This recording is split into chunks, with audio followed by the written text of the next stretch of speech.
皆さんこんにちは。Welcome to my course, Speak Like a Native Real Japanese for Everyday Conversation.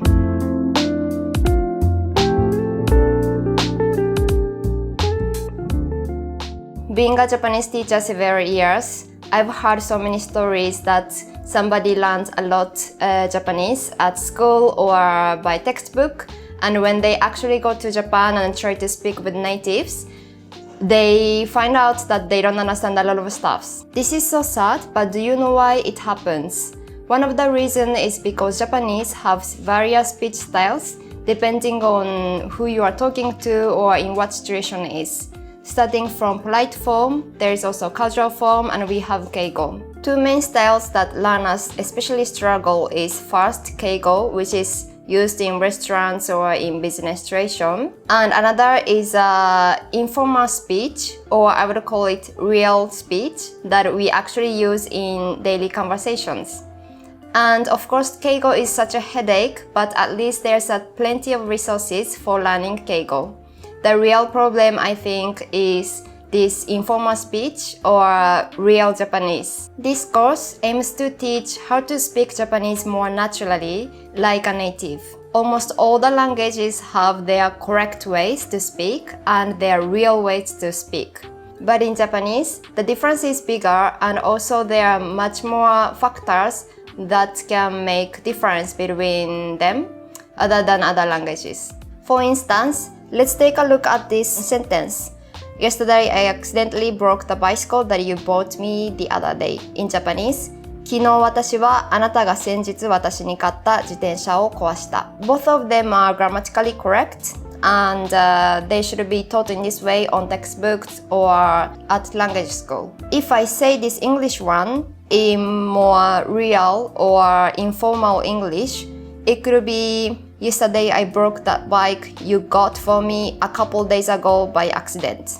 There is some changes in the verse. Meanwhile, if you change it to Japanese, it's gonna be ねえ昨日さこの前買ってくれた自転車壊しちゃったの。What I have changed here is first, I added a filler word ねえ and then interjectional particle さ Also, I skipped a subject 私 There's no subject. I changed the 先日 to more casual version この前 It means the same. And then I skipped the sub-subject you あなたが There's no あなた And also for me 私に I skipped it. It's because I added てくれた which means the speaker thinks the listener did some favorite to the speaker, so it can indicate who did what.So I didn't have to use any subject or pronouns. And also I skipped the object particle を、自転車を this one. And then I added してしまった which indicates that the speaker regrets that she did something wrong.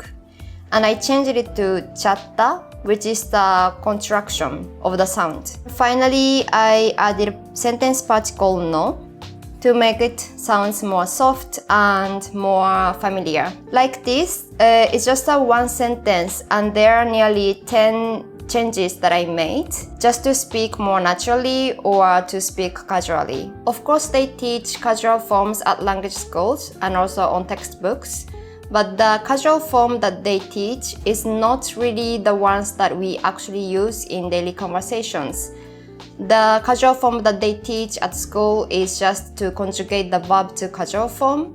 But in real life, we, for example, drop many words like I just showed, or add more particles, or add more filler words, or connect the sentences, and many more. And that's why a lot of learners goes to Japan only to find out that they don't really understand what they are saying. No worries, I'm here not to scare you off, but to help you.This course, Speak Like a Native, Real Japanese for Daily Conversations, tries to cover almost all the important factors to speak more naturally like a native. Part 1 consists of 5 lessons. In Lesson 1, I first introduced different speech styles and when to use each of them so that you can know when you can use what you have learned in this course. In Lesson 2, I teach how to drop certain elements of the sentence and how to shift the words order. In Lesson 3, I teach word simplification, which is like contractions, abbreviations, and so on. In lesson 4, I teach filler words and sentence trailing off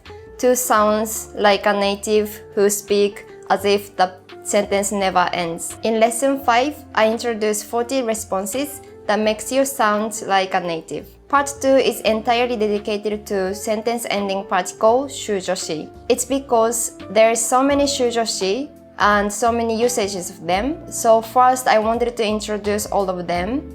And then secondly, shujoshi is usually one letter or two letters that is added to the end of the sentence, but yet they can change the meaning of the entire sentence, or they can imply so many things, or you can even cause misunderstandings and everything else. During these lessons, I will use the example sentences that requires the understanding for the grammar of intermediate or advanced levels, but you don't need to be scared at all because I have made a vocabulary list and a grammar list that is used in each lesson that comes with yomigana brief explanations too. In addition, I have prepared the exercise for each lesson so that you can deepen your understanding of each method.